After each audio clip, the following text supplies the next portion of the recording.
All right, welcome back to AI Unlocked. This is day 3, and I promise you, today is the day it all starts to click. We're talking about machine learning, the engine that powers pretty much all of modern AI. And here's the secret. It's way, way simpler than it sounds. So let's just dive right in.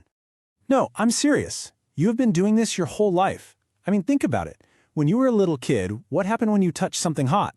You instantly learned, okay, bad idea, not doing that again, right?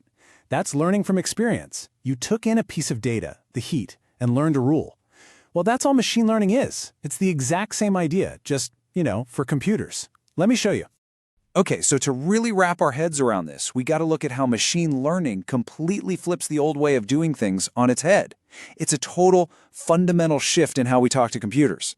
So look at this. On the one hand, you've got traditional programming. This is where a person, a human, sits down and writes out every single rule, step by step. If this happens, then do that. Super rigid. But then, on the other hand, you have machine learning. And here, we don't write rules. Nope. We just give the computer a giant pile of examples, tons of data, and we say, here, you figure out the rules for yourself. Think about a spam filter, the old school way. A programmer would have to sit there and manually type out hundreds, maybe thousands of rules. Things like, okay, if an email has the word prince or lottery in it, it's probably spam. So you give the computer the rules and the data, and boom, you get your answers. But with machine learning, we completely flip that equation. Instead of writing any rules, we just grab thousands and thousands of emails we already know are spam, and thousands we know aren't. We give the computer the data and the answers, and its job is to work backwards to figure out the rules. It finds all these subtle patterns we'd never think of on its own, and that, right there, is what makes it so incredibly powerful. Really, it all boils down to this super simple formula. You take your data, in our case, all those labeled emails, you pick an algorithm, which is just a fancy word for the recipe or method it uses to find patterns, and what you get out of it is a model. And that model, well, that's the brain. It's the thing that has learned all the rules and can now look at a brand new email and make a really good guess about whether it's spam or not. Okay, if that's still feeling a little, computer science-y, don't worry. I've got the perfect analogy for you.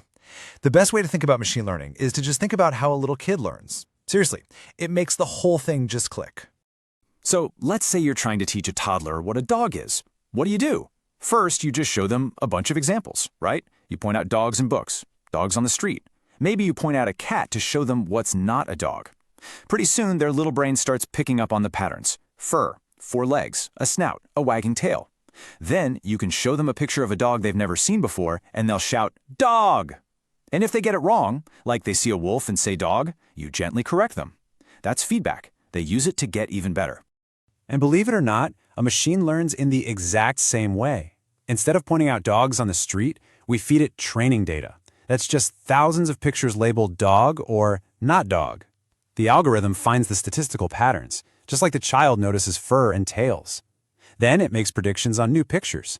And here's the key. When it gets one wrong, we measure that error, and that feedback is used to make the model smarter. So a child learns from experience, a machine learns from data. It's really the same idea at its core. All right, so now we get the basic how, but it turns out there's not just one single way to do this. There are kind of 3 main flavors of machine learning, and you use a different one depending on what kind of problem you're trying to solve. Let's break them down real quick. First, you've got supervised learning. The best way to think about this is like studying for a test with the answer key. You have the questions and the answers, so you learn from labeled data. Next is unsupervised learning.